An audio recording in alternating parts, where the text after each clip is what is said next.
అమ్మ కథలు. ఇవాల్టి అమ్మ కథ ఐకమత్యమే మహాబలం. ఒక అడవిలో 4 ఎద్దులు నివసించేవి.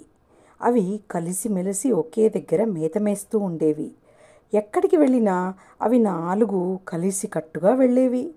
ఆనందంగా జీవించేవి.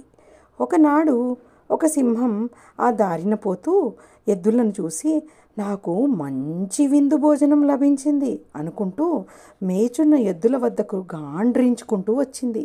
సింహం రావడం గమనించిన ఆ ఎద్దులు భయపడక 4 కలిసి తమ వాడి కొమ్ములతో సింహం వైపుకు దూకాయి.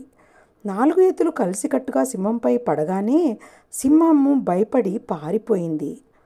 కొంతకాలం తర్వాత ఎద్దులు తమలో తామే పోట్లాడుకొని విడిపోయి వేర్వేరు ప్రాంతాలలో మేత మేయసాగాయి. ఈ విషయము తెలుసుకున్న సింహం ఒక్కొక్క ఎద్దును వరుసగా విడివిడిగా కబళించి తిన్నది.